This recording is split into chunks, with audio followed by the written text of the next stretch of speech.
Okay, here we go. All right. So now, last time we were started with the functions. And I got to the point of graphing functions, and when you let's focus here. There we go. Okay, and when we got to the point of looking at how to tell whether a graph was the graph of a function, then all we needed to do was use the vertical line test. So the vertical line test says that if every vertical line intersects the graph of the function in at most one point, okay, then it's a graph. It's actually a function. So if you have a graph like this, and a vertical line intersects, you can see easily it intersects at 2 points, then that's not the graph of a function. Now these graphs, the vertical line might be, so you might have the domain like this. It only includes these points here. All right? For x.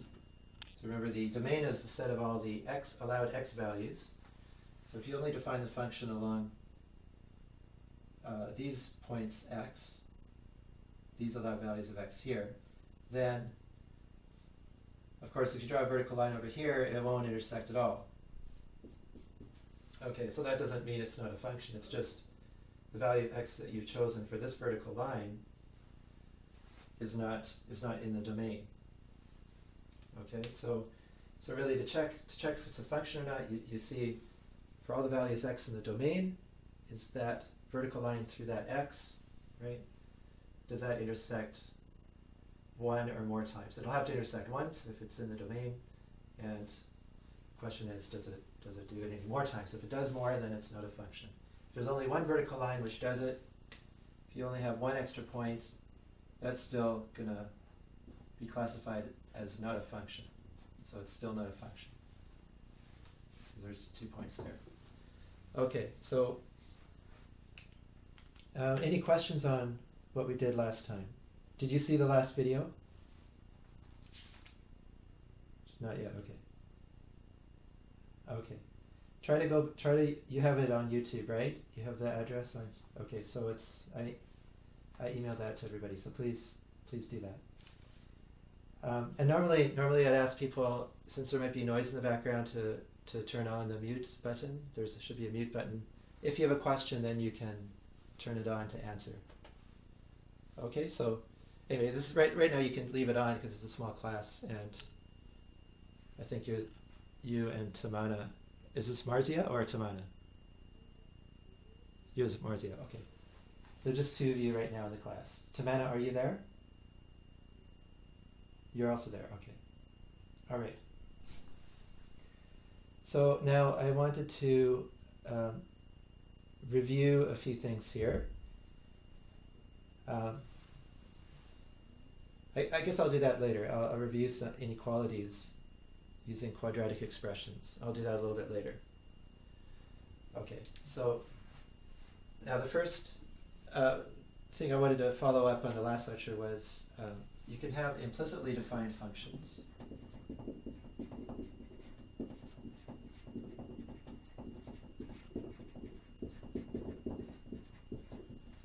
So that generally means you can have, I think we did one of these last time, 2x, what was it? No, 3x plus 2y is 0. So that was an example of an implicitly defined function, where to find the actual function, y is a function of x, you just solve for y. So remember, we solved for y there, and we got y is equal to minus, I think it was the other way around, sorry, 2x and 3y. So then we solved, and we got minus 2x over 3y, over 3. So the function of x is minus 2 over 3 times x. All You might have, we also had the case of the circle. So this represents the equation of a circle, the unit circle. Okay, so it looks like this. This is 1, this is -1 on the x-axis, 1 and -1 on the y-axis, and it goes through all these points. Yes?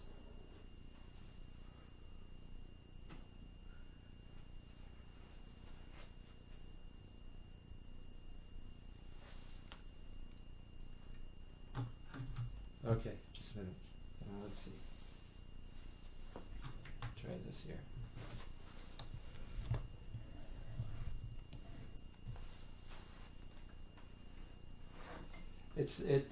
You'll be able to see it when you watch the video, because the video will be a lot better. I'm using a different camera for that. Okay, so can you see that better? Okay, sure. All right. So then,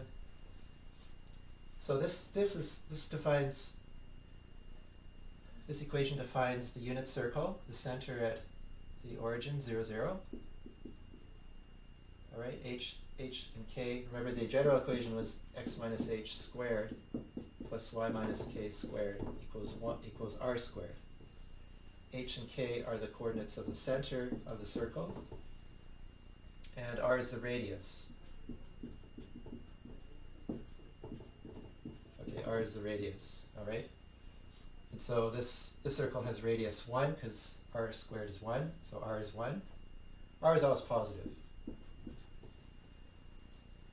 Okay, and so that's what it reduces to for the unit circle.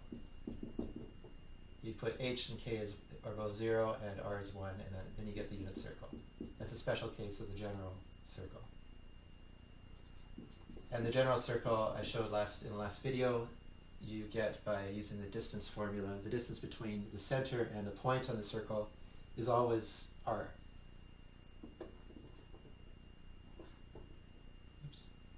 General equation of the circle. Okay, if we get into it, we'll see that later on, possibly that that all the conic sections, you know what those are, the ellipses, hyperbolae, circles, they can always be expressed in terms of quadratic functions that are quadratic in both x and y. So this is quadratic. It's at most of degree 2 in x and y, as you can see. And so you have an equation like that describes a general conic section. Okay, so now then I briefly mentioned this last lecture, in the evening lecture, for you guys the evening, that we're interested also in a special case of one-to-one functions. All right. Okay, by the way, there's another example of an implicit function here, which they give in the text. Okay, here's another example. So what you're doing is defining x, or defining y in terms of this expression, or this equation, where if x is given, x will appear on this side, and then to find y, you'd have to solve this equation. But this equation can't be solved in terms of a formula for y in terms of x. So this is an example of an implicitly defined function which you have to find the values of y numerically. Given a value of x, then you'd have to guess values for y, or use a calculator or computer, and then you can solve y as a function of x. So it's just to show you that there are examples of implicitly defined functions which are really impossible to write down in terms of simple functions. Okay, so now let's look at some different cases of evaluating and solving given the functions. Given a certain function, you want to evaluate that function at a certain point at x values, and then so you're given x, and then you'll find y, right? That's called evaluating.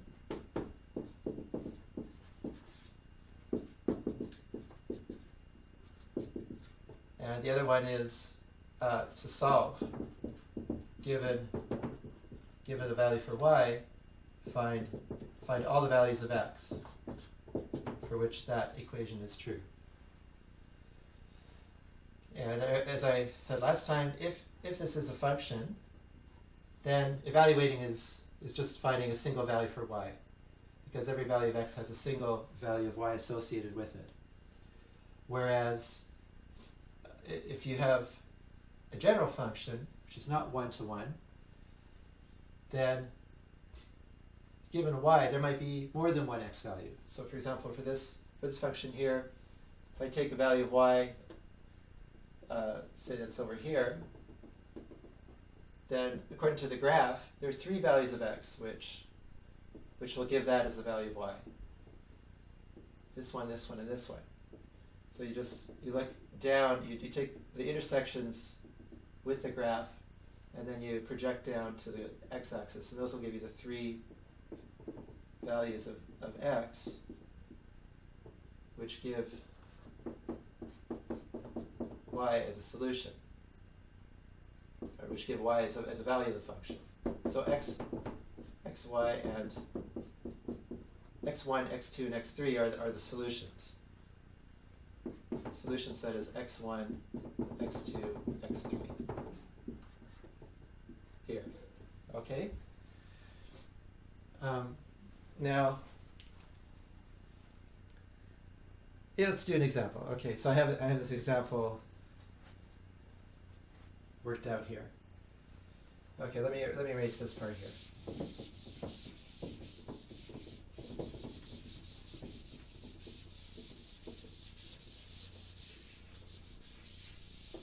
Okay, maybe you could turn on your mute button. So just turn off your microphone.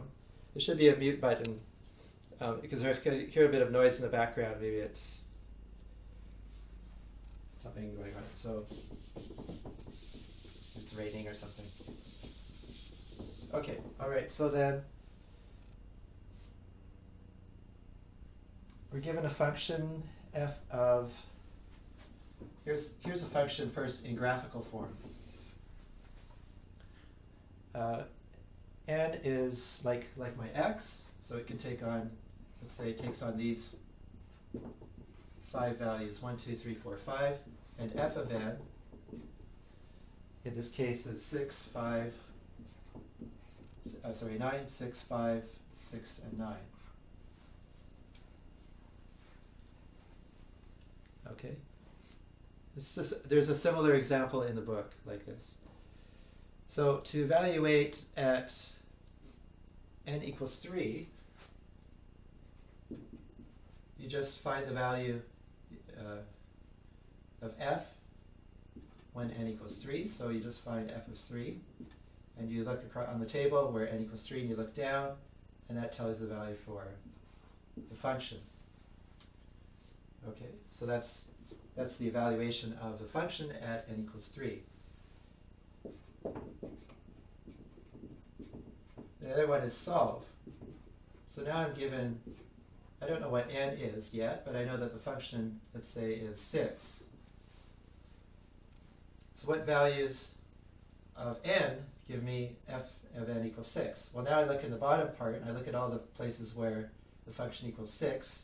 So there are 2 places. And then I look at the values of n, which give me those 2, which give me that value 6. So n equals 2 or 4. So these are the 2 elements in the solution set. Okay, now I'll change this to a graphical problem. I found that if I if I choose this expression for f, I can extend this function to all real numbers, x. So I'll simply take 5 plus, and then I'll take x minus 3 and square it. Okay. Now you see what happens is, then you'll get all these values. If you plug in these values for x, you'll get these values for f of x. Right? So if I take f of 1, let's try the middle one. So that's just the easy one because they're f of 3. Then I get 3 minus 3 squared is 0, so 5 plus 0 is 5. So that's the value there. And the f of go to 2, and that's 5 plus 2 minus 3 squared. So this is 2 minus 3, which is minus 1. Now when I square that, I get 1. Right? So the square of a real number is always positive. So that gives me 6. So that gives me these two values. And likewise 4. If x equals 4, then I get now 4 minus 3 squared is 1 plus 5 is 6. And similarly, I'll get these two values. F of 1, that'll be 1 minus 3, quantity squared is 4, plus 5 is 9. And so also for f of 5, we get 5 minus 3 is 4, 2 squared, which is 4, plus 5 is 9. So now what does this look like if I graph it? Okay, well, hopefully you have some experience from Math 101 graphing quadratic equations. So here's what it would look like. You would have, I'll have to draw in quite a few ticks here. 1, 2, 3, 4, 5, 6, 7, 8, 9.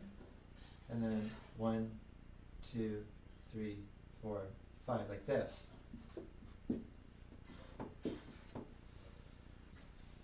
Okay, 1, 2, 3, 4, 5, 6, 7, 8, 9.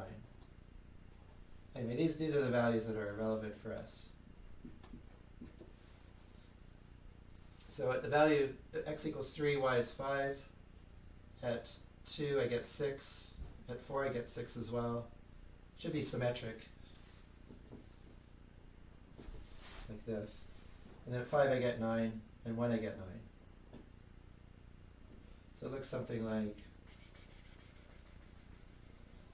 that. Okay, and it keeps going. So you draw arrows like this, showing that it keeps going up in both directions. Okay, so now I can show you graphically what evaluation is. Evaluation is you take the vertical line, x equals 3, and you draw it through 3, like this. So that vertical line is x equals 3, and then that intersects the graph at, you can see easily, y equals 5. So that evaluates the function for you. And solving the equation, you're given that y is equal to 6. So there you draw a horizontal line, and that intersects at these 2 points. And then you just drop down to see what the values of x are. And those are x are 2 and 4. Or x equals 2 or x equals 4. And then you get the solution set like that. All right. Let me just try to adjust this a little bit better.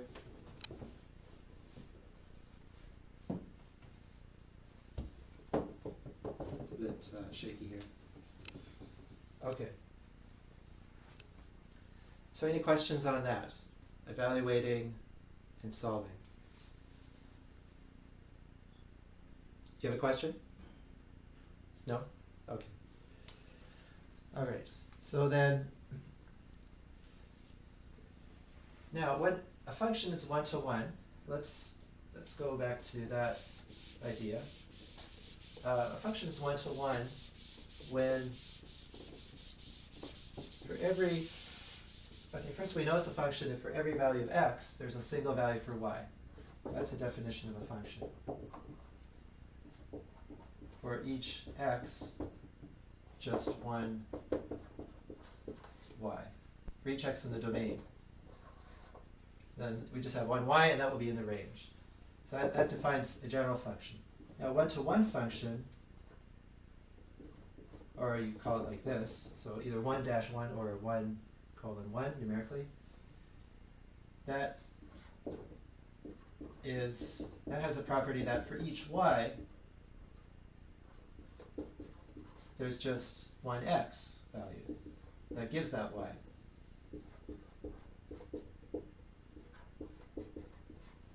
Okay, so how can you tell whether it's a one-to-one function?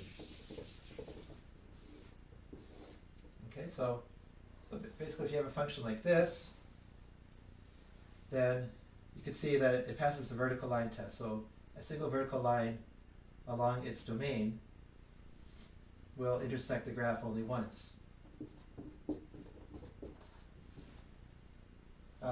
Also, if you take a y value, take this y value, you can see that there's only one x value associated with it, because if I draw the horizontal line, if I want to solve for x here, there's only going to be one spot, because this line doesn't go up and then down again.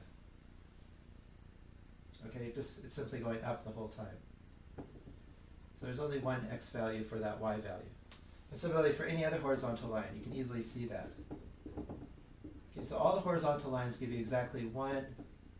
There's just one intersection with the graph, and so it will give you exactly one x value when you solve. When you plug in, you put in a y value here, and you have to solve for x. You only get one x value. Okay, so this idea of one-to-one functions is necessary for finding the inverse functions of a given function. You often are given a function and you want to find the so-called inverse function, and we'll see later that that is a function. The inverse function is always one which undoes what the original function does to x. Okay, so it's like it's the opposite of evaluation. In other words, it's like solving rather than evaluating. Okay, or at least let's say it this way: if you're given a value of x and you evaluate, you get a value of y. When you solve for that value of y, you want to get back the original value of x. You want a function which will tell you how to get back the original value of x, and that's going to be called the inverse function. So we'll talk about that later. But this is useful for finding. This is useful, actually necessary. It's necessary for a function to be one-to-one.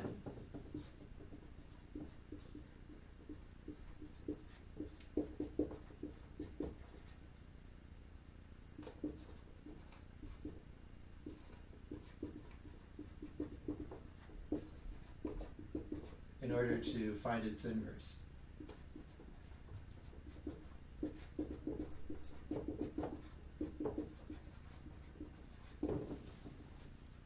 Okay. And so you have examples. So is this a one-to-one function?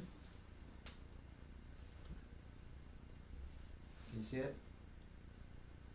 The answer is no, because if I take a horizontal line here, it intersects the function in two spots, like that.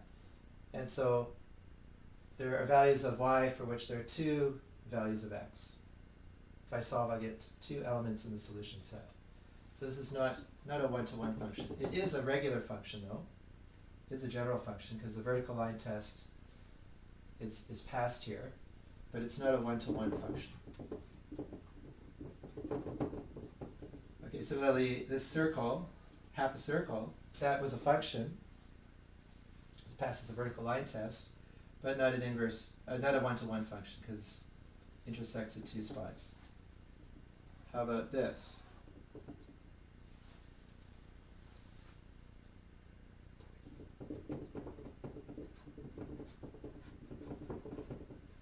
that was, these two are not in one-to-one functions. So this is a one-to-one function. Because a horizontal line test, every horizontal line only intersects the graph in one point. At most 1 point. Okay. Okay, so any questions on this idea? So that will help to solve the homework for this next class, I guess. No questions, okay. All right, so now let's look at special, important special functions, which we'll call basic functions. The text calls them toolkit functions. Okay, so these are functions which are very simple in their form, in the way you would write them down. Okay, so the first one would be the constant function. Constant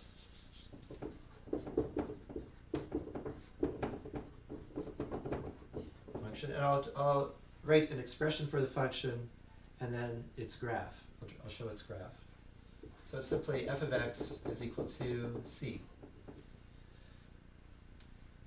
Okay, so it's a rule, it's a function which assigns to each value of x the number c. So it's a very simple rule. It doesn't matter what x it is, the end result is always c. So it's kind of a boring function. It doesn't change when x changes. But it's very important. So anyway, so we'll draw the graph, and we'll see that the function, you always equate the function value at x to y. So this is the equation y equals c, a constant. So this will just be a straight horizontal line. Okay. The value of y is the value of the constant, and x can be anything. All right. So that's the constant function. The next function in the basic functions is the identity function.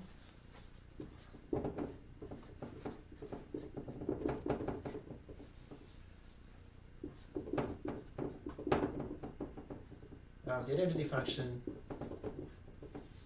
is simply f of x is equal to x itself. So given any value of x, the identity function just gives you that same value x back. And so that's y. If that's y, then the graph will look like this. It's just y equals x. So that's when x is 1, y is 1.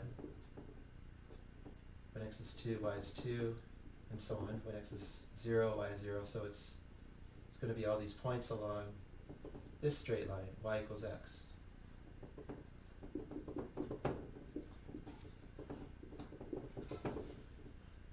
All right. Notice, is this one-to-one or not?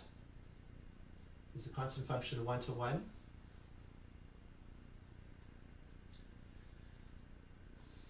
Anybody see that? Well, no, because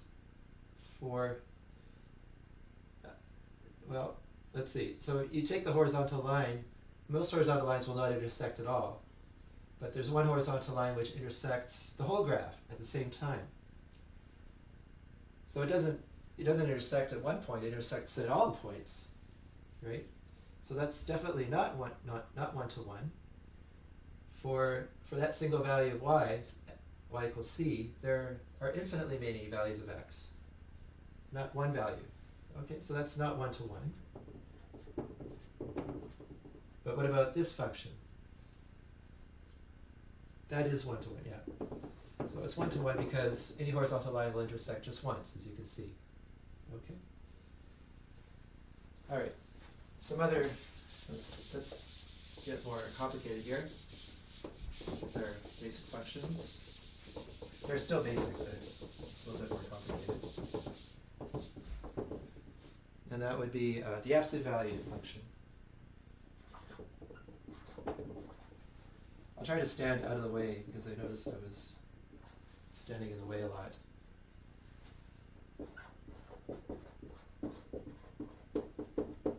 Also, there's a very bright light in there. That's probably not going to be. Okay. How's that? That's better? Yeah, I'll try to stand out of the way of the light. So the absolute value function is f of x equals the absolute value of x. All right. Now the absolute value of x is a function which takes any value of x, positive or negative, or 0, and sort of takes away the minus sign if there is one. And then it gives you that end result, always either 0 or positive. So if x is already positive, then it doesn't change x at all. X could be any real number positive greater than 0, right? And then absolute value function is that value of x, is the same value. Okay, we'll find we can write it like this, using so-called piecewise defined functions. So it's equal to x if x is greater than or equal to 0, or if x is negative, then what happens is x will have a minus sign, and we'll strip away that minus sign. Okay? Now, to just strip away minus sign, how do you express that algebraically? Well, if x is negative, then you just multiply x by minus 1, or put an extra minus sign in front of x, which is the same thing, and then you'll get something positive. Again. All right? So when x is positive or 0, I don't do anything to x. It just stays the same. The absolute value sign returns the same as what I put in. But if x is negative, then the absolute value sign has to change. It strips away the minus sign of x, so it changes x by, it's the same thing to say that it changes x by multiplying by minus 1. That's what I've done here. So on a graph, what does this look like? This looks like the following. So x can be positive or negative, and y will always be positive, though. Y will always be positive. So when x is 1, y is 1. Okay, when x is 2, y is 2. When x is 3, y is 3. So again, x positive, and when x is 0, y is 0. When x is positive or 0, then the absolute value does not change x at all to give you the results. So this will all be, all the points in between are also left unchanged because they're all positive. So I'll get a straight line here for the graph. But that's only for x positive. For x negative, the graph changes dramatically from this line. It goes the other way, actually. So when x is minus 1, then the result is y is equal to plus 1. When x is minus 2, then the result is y equals plus 2. X equals 3, y is plus 3. So roughly it looks like this. It's kind of sloping a little bit. So this is what the graph looks like. Okay, so that's the graph of the absolute value function. It's basically two straight lines coming in, both going to the origin, and they're actually 90 degrees from each other. You know, if you draw the scales the same for x and y. Okay, and this line is this. If I just set y equals x, then I get the equation for this line. It's just the same as what you would get by equating this to y. And over here, it's y equals minus x. Okay. So this has slope Do you remember what slope is? The slope is, if you write y in terms of x and a constant, the slope is the coefficient of x, which is what here? Coefficient of x is 1. Okay, so the slope is 1 here. Here, what is the slope?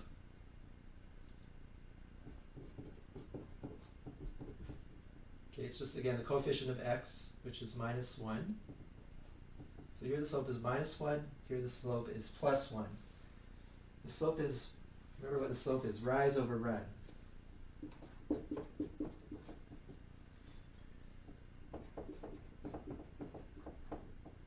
So it's the change in y that is caused by a change in x. So if remember for a straight line, that slope is always a constant. So for this straight line here, it's always, if I go in the x direction by plus 1, then I go in the y direction by plus 1. So it's, and if I go by plus 2, then I go up by plus 2. So the ratio, the maps of change might be different for both x and y, but the ratio is always the same.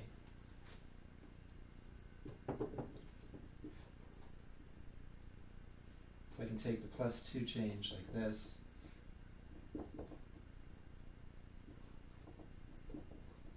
And divide by the plus 2 change in x, and I get just 1. Okay, so anyway, that's the graph of the absolute value function. Okay, you can get that or remember that by just plugging in values. 1, 2, and 3 give you plus 1, 2, and 3.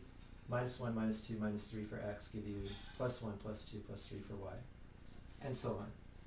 And this continues forever, so I put arrows there. All right. Have you seen this before? Okay. I don't hear anything, so I guess you have the mute button on. You can unmute just to answer the questions. All right. Another, yeah, are you understanding so far? It's okay? All right, okay. Okay. The next function will be the quadratic function. So,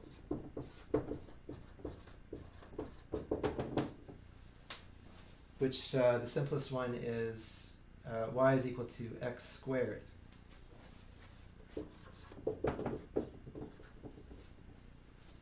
Or I should say f of x is equal to x squared. All right, so here again, it's easy to draw a few tables, a table of a few values, and that will give me some points to help to graph it quickly. So 0 gives me 0, 1 gives me, if I squared, I got 1. Minus 1, also squared, gives me plus 1.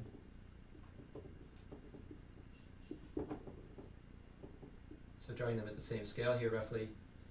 Then I get 2 squared is 4. It's 1, 2, 3, 4. So I go up here, that's a point, and then minus 2 gives me, if I squared, I get plus 4 again. So I get a point up here. So this is what I get for the function. So drawing it smooth all the way, something like that.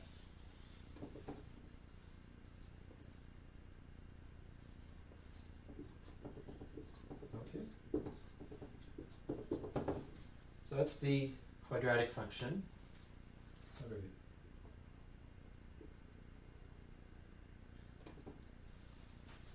Okay. The cubic function. Cubic means we cube the number x, so it's x. F of x equals x cubed, and I draw that by, again, I'll draw a few values. So 0, 0 is on the graph. 1 cubed gives me 1. 2 cubed will give me 8. Minus 1 cubed gives me what? minus 1 cubed gives me minus 1 again, right? Cube of a negative number is negative still. Minus 2 gives me minus 8. So on one side it goes up. If I go from 0, I go up quickly, more quickly than quadratic. And on the other side, it goes through 1 there, and when x is minus 1, it passes through y equals minus 1. Something like that. And these continue on. Okay, right, these don't go vertical. These are always, x goes to infinity and y goes to infinity at the same time. So don't, just because this is going up steeply doesn't mean it doesn't go to all the values of x. It is defined for all values of x, as you can see, larger and larger. Okay, in other words, we'll see the domain will be all real numbers here. Also, it'll be all real numbers here and there for the absolute value and for the previous two as well. Now, the reciprocal is the first one, which is not defined for all real numbers.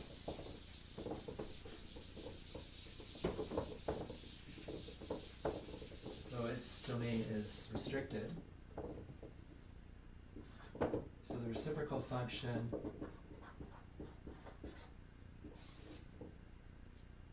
is f of x is equal to 1 over x. And so it'll look like this.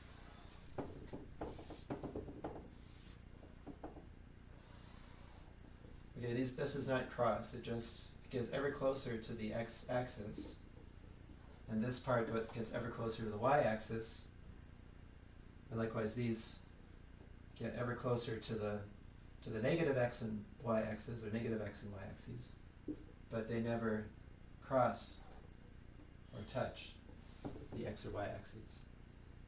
So just to point that out so that you're careful not to draw them touching or crossing.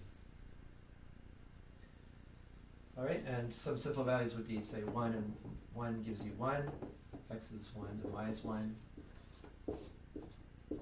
X is 2, y is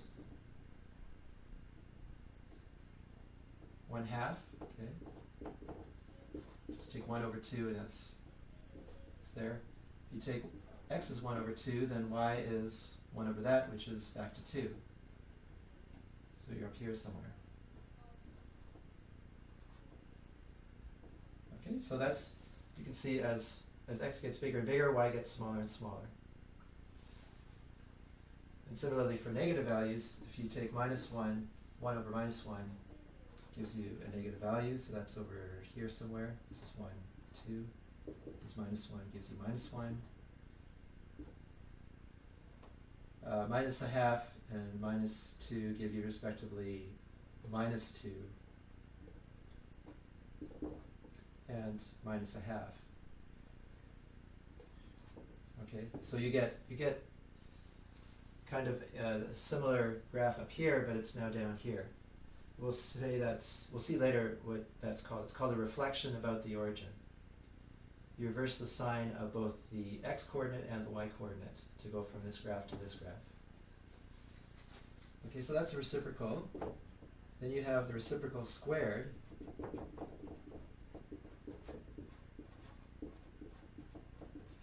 Which is f of x is equal to 1 over x squared.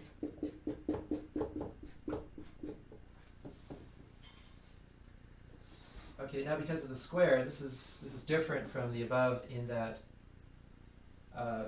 it actually goes to 0 more quickly. So I'll draw that by something like this. But it also stays positive on both sides because you're squaring it. Oops, it should be symmetric. Sort of like that. That's more like a tree trunk or something. The tree gets thinner and thinner as you go up. All right, so that's, and some typical values are x equals 1, or plus or minus 1, and you get y equals 1 for both.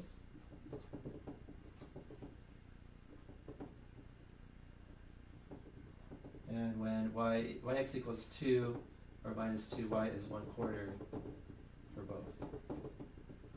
So it goes down more rapidly than the inverse function. Like that. And if you take it if you take it at 1/2 and minus 1/2, this should be minus 1, then it will go up to plus 4, so it goes up quicker too. 2, 3, 4, so it's up here somewhere. All right, and finally there is the square root and the cube root. These are basic functions. The square root function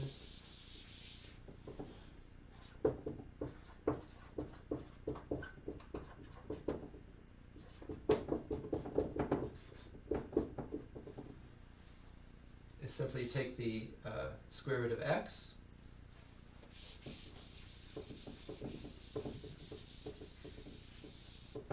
and the cube root is you take the cube root of x.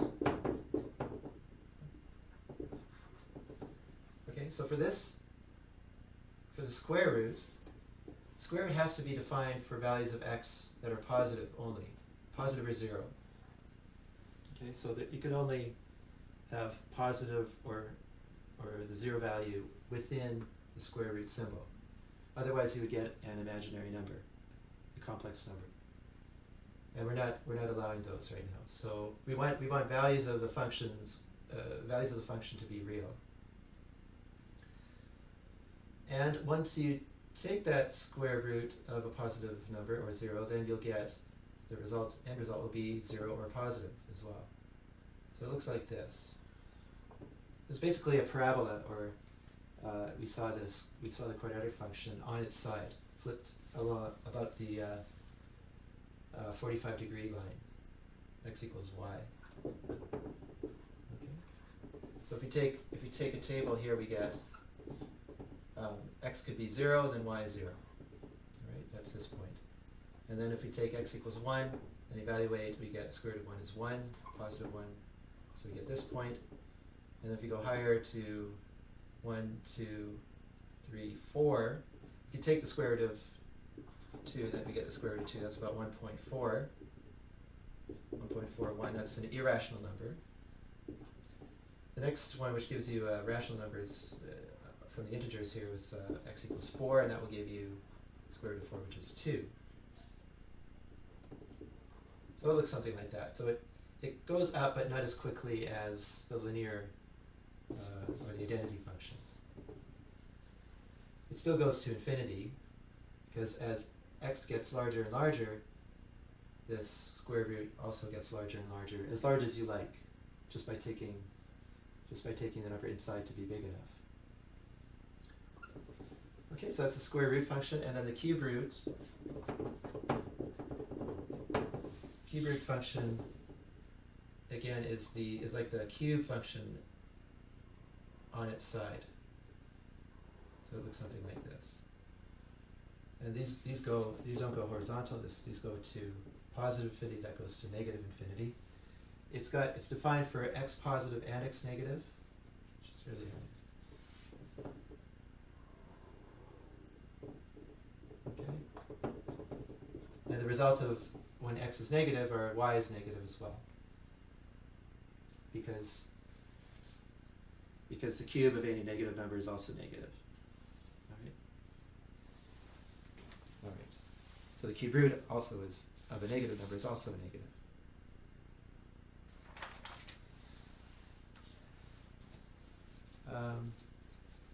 By the way, if I watched the video yesterday, there was a mistake. I'll just write it down for your convenience.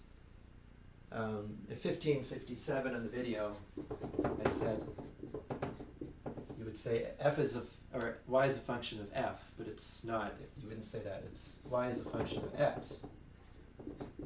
If you write y is equal to f of x, y is a function of. You could say y is a function f of x, not y is a function of f.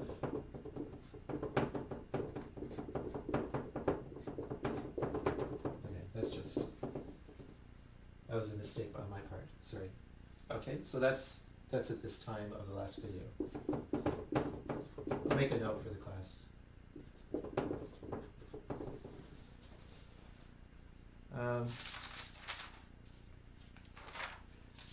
Okay, so now I want to go into the next topic, which is section 3.2, which is domain and range calculations. Okay, so is there any question on this so far? You can turn, no question, okay. All right, okay, so let's look at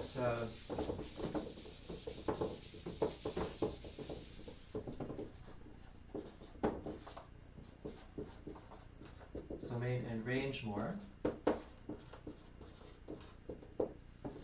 Domain and range, remember the domain is the set of all values of x that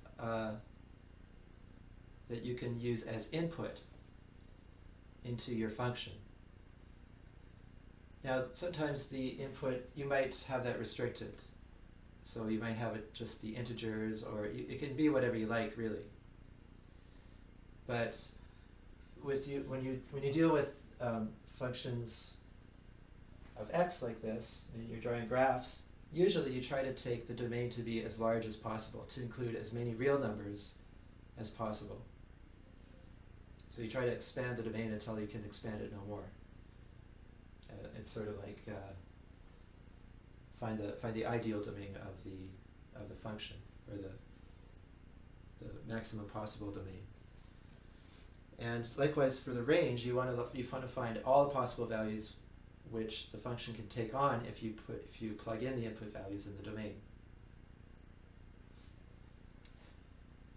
Now in expressing domain and range intervals, or domain and range, they're actually sets of numbers. It's good to use interval notation. So an interval is on the real line is set of all points between two given values where you may or may not include the endpoints in that interval. So if this is my real x-axis, then I want to express the interval, and I can do it 4 ways. So if a and b are both in the interval, then I would show that as having solid dots. So I color in the dots and put a line between a and b like this, a bold line. Or I might put it right on the graph like this. Just so if it's clear that I have an extra bold line here, then do it that way. That's fine. Okay, so that includes both endpoints.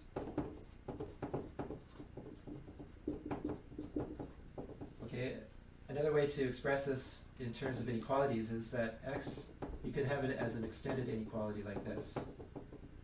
2 inequalities together. X is greater than or equal to a and less than or equal to b.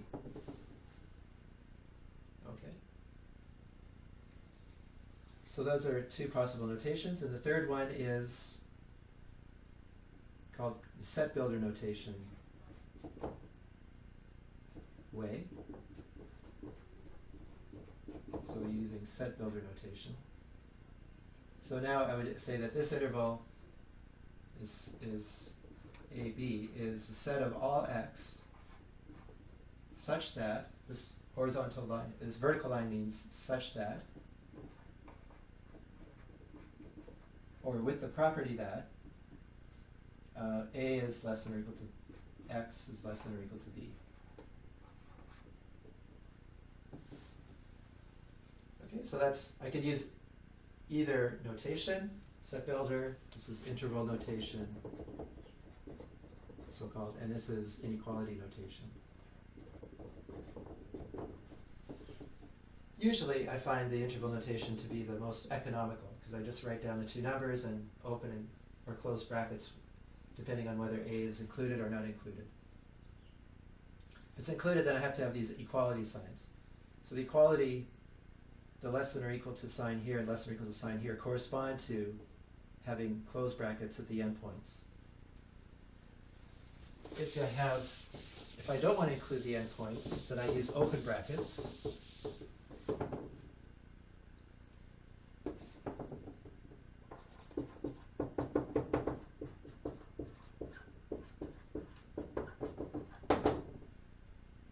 And then I'll have this form.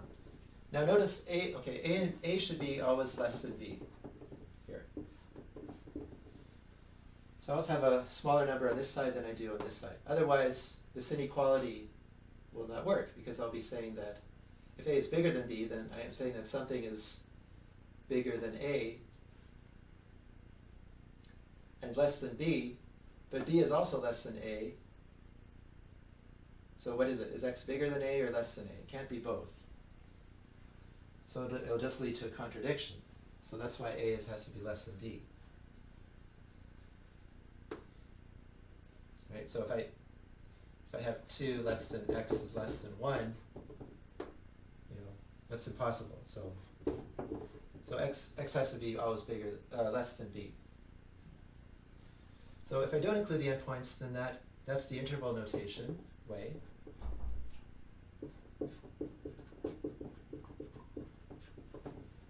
And then the set builder way, or the inequality way, simply A less than X less than B. So now I don't have the equality sign. It's just a strict inequality on both sides. And then finally, the set builder way is, well, you just put the inequality way into a set notation. You wrap it up into the set notation.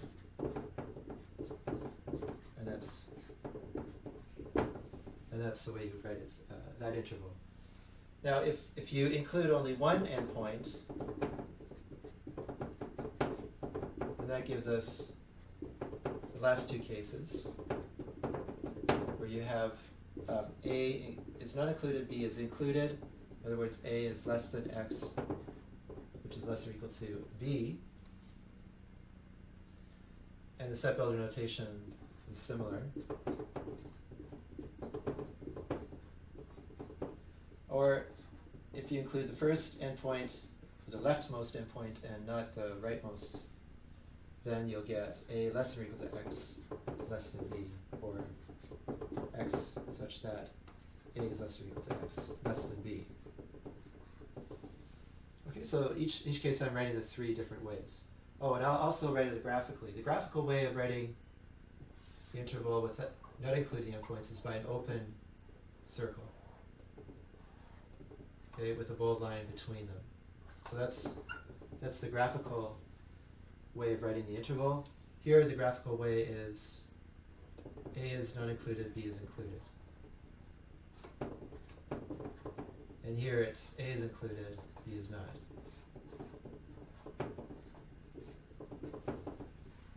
Okay, there should be a straight line between them, a solid bold line between. Okay, showing that all the points in between A and B are also in this interval. Okay. So for algebraically defined functions, you want to find the largest possible domain for which the output values are real and well defined. Okay, so let's look at some examples for finding domain and range. So one example, f of x is x squared plus 1, say. Okay, so what's the domain here?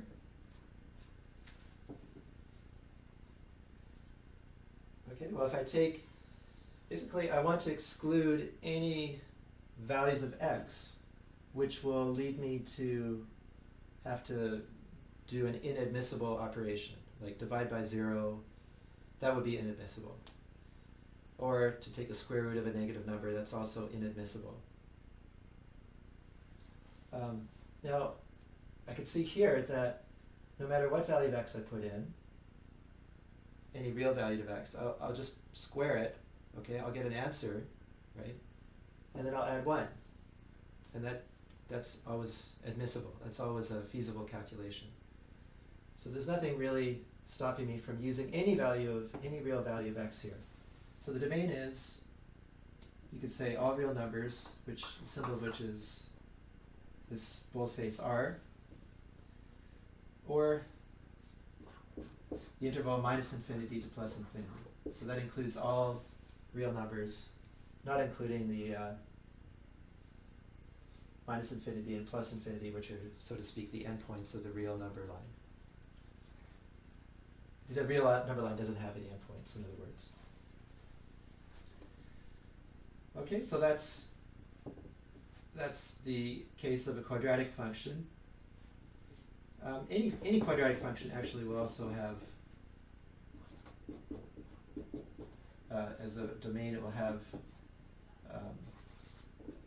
all real numbers. You can plug in any real number and you'll get a value for that function.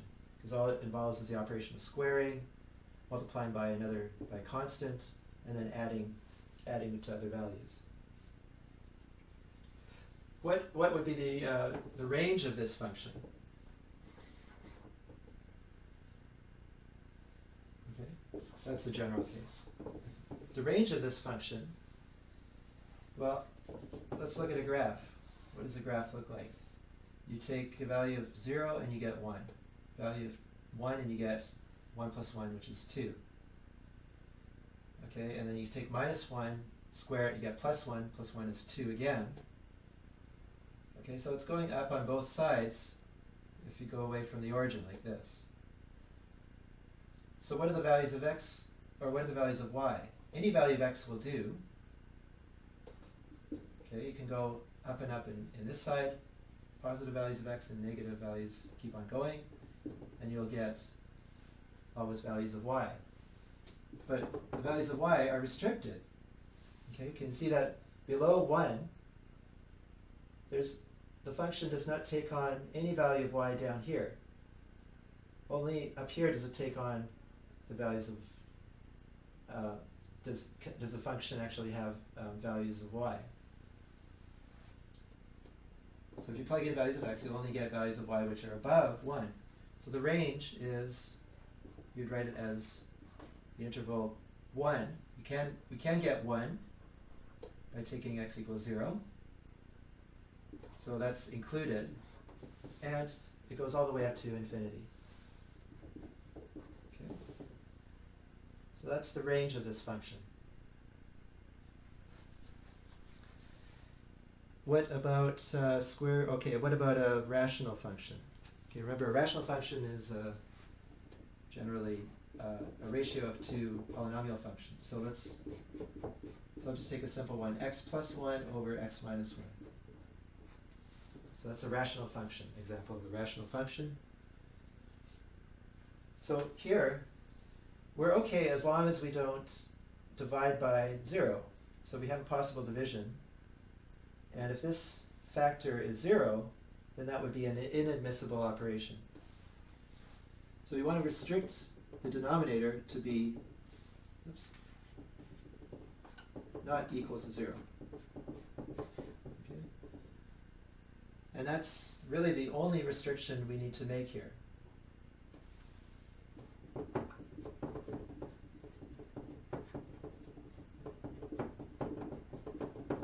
Doesn't matter what the numerator is, that's always going to be real, whether positive or negative.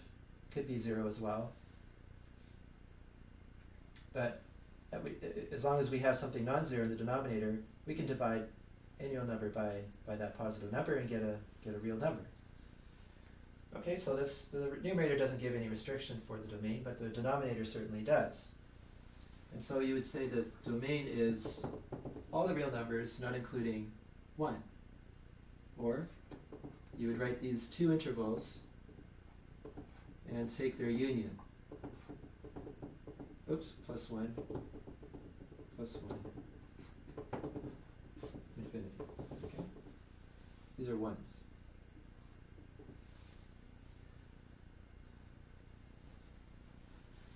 All right. right? So, or in set builder notation, that's the same as values of x such that, simply write x not equal to 1.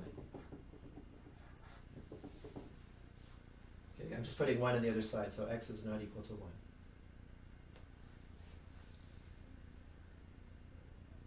What's the, yes, you have a, go ahead.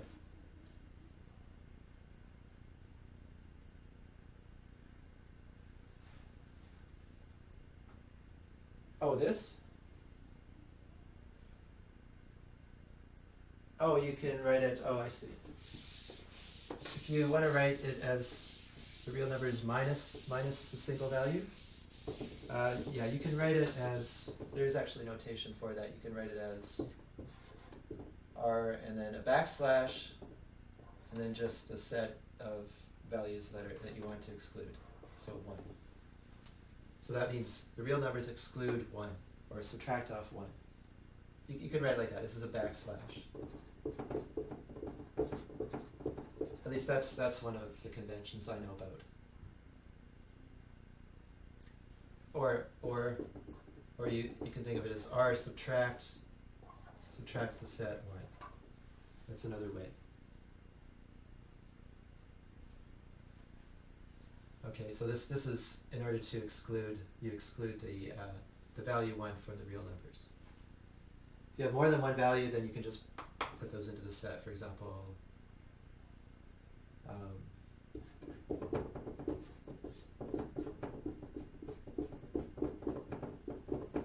this rational function, you have to exclude both 1 and minus 1. And so the domain will be r backslash 1 and minus 1. Or minus 1 and 1.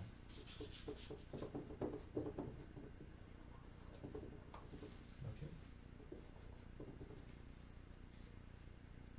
Now, so this, just to point out again, these intervals always have a less than b. So if I write an interval notation, both these intervals have to have this less than, this is minus infinity, that's certainly less than 1, and then 1 is less than plus infinity. So those intervals are written in the proper way. So you never have it with the bigger number on the left and the smaller on the right.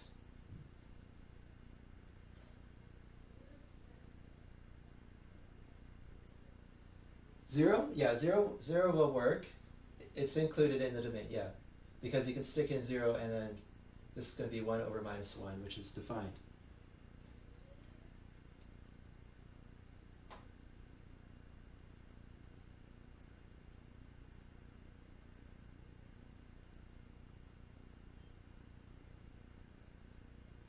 Oh, no. It's included. Where is included? In this one here. 0 is still included in this interval here. It's not in this one, you're right, but it is in this one here. So the interval from minus infinity all the way to 1 does include 0 as a point there. Okay? All right, good. All right, so you're welcome. So the question was simply, isn't 0 also excluded somehow by this interval? And the answer is no, it's in there somewhere. It's in this part of it's in this one. Actually, any element cannot be in both intervals, because these intervals are mutually exclusive, or they have an empty intersection. So every real number that is allowed is either going to be in this one or in this one, but not both. Okay. Let's see that then. Another example would be one involving the square root function.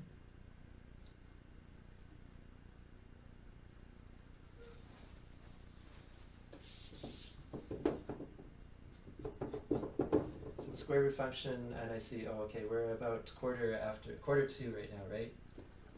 So I'll just do maybe a couple more examples here, and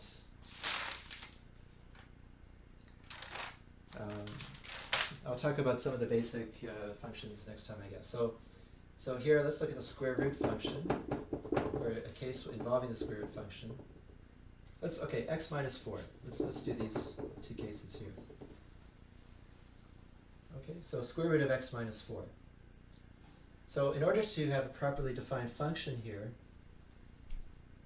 In order not to do any inadmissible operations, I need to make sure this part here is positive or 0. Okay, so that's the restriction on the domain. And it's the only restriction I need.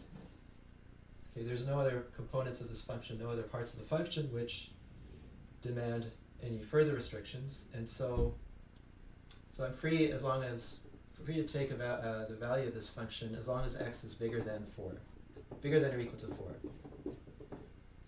All right, so my domain then is just going to be the interval 4 and above. 4 is less than infinity, so that goes to the left, and 4 is included, so I have to use a square bracket.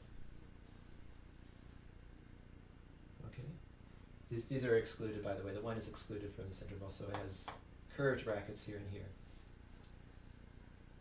All right, another example, let's try use different notation here. G of x is square root of 4 minus x. Okay, so now 4 minus, this is a different case. 4 minus x has to be positive. And now when I solve for this equation, I have to add x to both sides, and I get 4 greater than or equal to x, or x is less than or equal to 4. So this is a different domain now. It's going to be a set of real numbers from minus infinity all the way up to 4, inclusive. Now, in both cases, what are the ranges?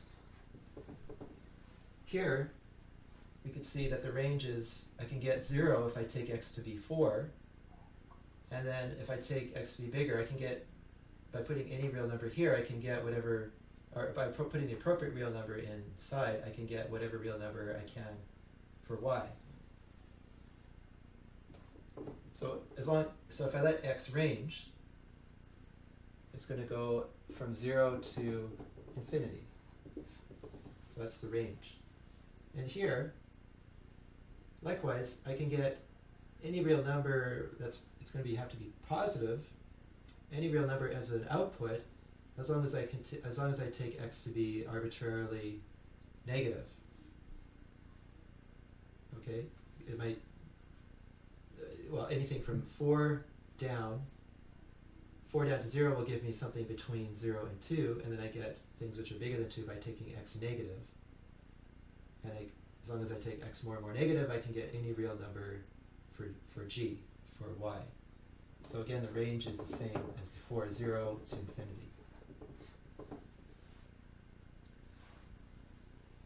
Okay. Now look at the graphs. So the graph here is, I start at 4, and then I can have values of x which are larger. And then the values of y go from 0 all the way up to infinity. Okay. So that's what the graph looks like for this. And you can see the domain is here. This part of the real axis along the x-axis. And the range is given by the set of all y values of all the points in the graph. So that will be this part here. Only the positive values along the y-axis. So I can think of the domain and range as subsets of the x and y axes, respectively. Finally here, I will take x as 4, that will give me a value that will start off at 0. And then however, I have to make x less than 4, and so it will go this way. This value for x equals 0 will give me 2. For x equals 0, I'll get y equals 2. So here it will go the other way. Again, the range will be the set of all positive values, and the domain will be the set of real values between minus infinity and 4, like that. Okay. So I have about 1.25 hours of lecture here, so I think I'll stop there and continue next time. So are there any further questions?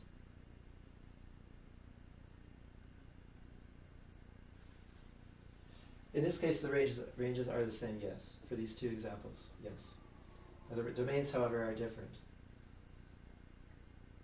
Okay. The domain and range may not necessarily be related to each other.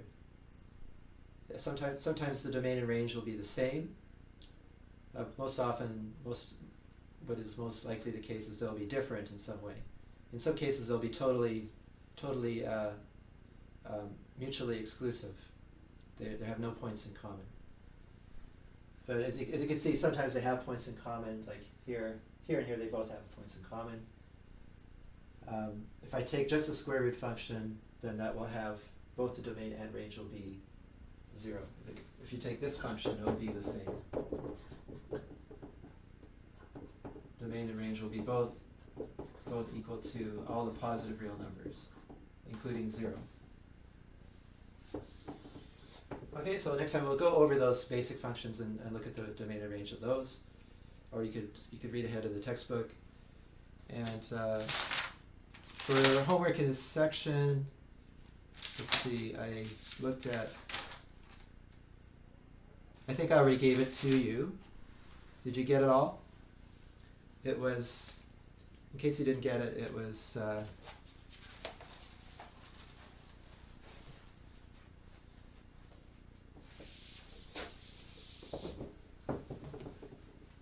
I'll write it down quickly because I don't want to go over time too much. So this is homework 1. It was page something like 176 or something. Anyway, section 3.1, and it's 6, 7. These were very easy, simple questions, most of them. 6, 7, 9, 16, 22, 24, 31, 33, 34, 37, 40, 50, 57, 59, 64, 65, 69, 70, 73, 75, 88, and 92. Okay, so I think I told you to try to work on these by the next class, but anyway, try to get them done. Try to get them done at latest by the one after, the class that's coming up next time, which will be the evening class. So, and just you can write out the solutions, maybe show a little bit of work, or write out the answers. I want you to try to show your work as much as you can by if you want to type it out, that's fine, or explain it in words, that's fine. But try to say how you added your answer for the worked out questions. Some of them will have parts, and you might have hints in the back because there might be answers in the back, but at least write out the answers and hand them so to show me you've been trying to do the homework. Okay? All right, so that's the end of that lecture. Thank you very much, and we'll see you next time. Sure.